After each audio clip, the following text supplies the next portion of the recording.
So yun guys, may kingfisher guys, oh. Panghuli ng isda. Yan, sisisid na. Yan na.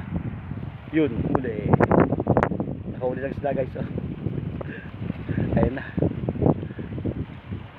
Ang galing guys, oh. Dati sa TV ko lang napapanood dyan eh. Ngayon nakita ko na personal, oh. Grabe guys, ang galing, oh. Nakaka-amaze, oh. Ang galing yung manghuli ng isda. So yun guys, kung nakikita nyo yung bridge na yan, yan yung Osaka Bridge.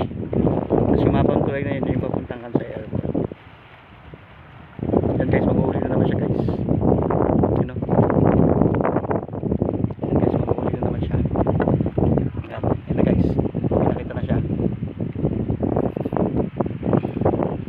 Yan. Sisisid yan. Galing guys, oh.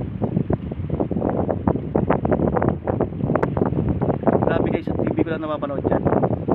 Yan ganyang ano, kingfisher.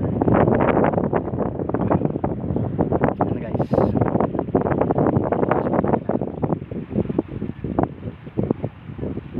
Ang galing, oh.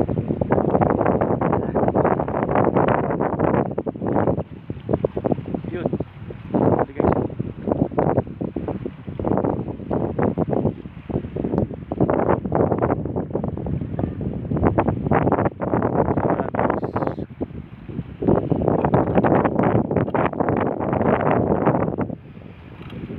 Grabe guys, ang ganda.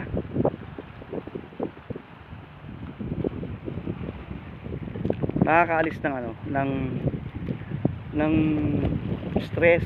Parang meron kang peace of mind sa mga ganitong klase ng lugar.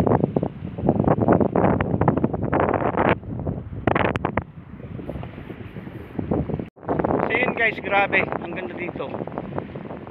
Namiss ko tuloy ang Manila, namiss ko tuloy ang Pilipinas. Grabe guys, super ganda.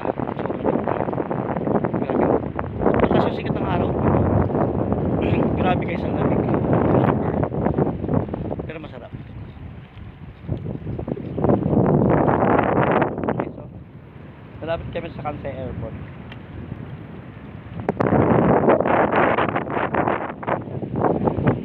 Drinking fisher.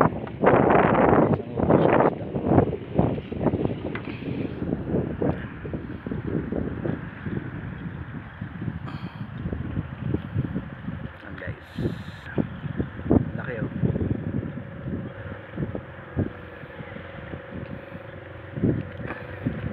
Oh, grabe guys, ang laking kingfisher, oh. Ayan, pero siya kalaki.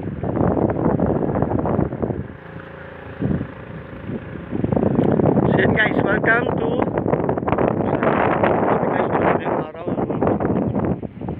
Dati nung bata ako, gusto ko nung lumubog ng araw para pakagala sa gabi. Ngayon nagkaedad na ako, parang natakot na akong lumubog ng araw, baka hindi na ulit sumikat. Charot. Bye guys, thank you so much for always watching and be blessed with others. Bye, blessed Sunday.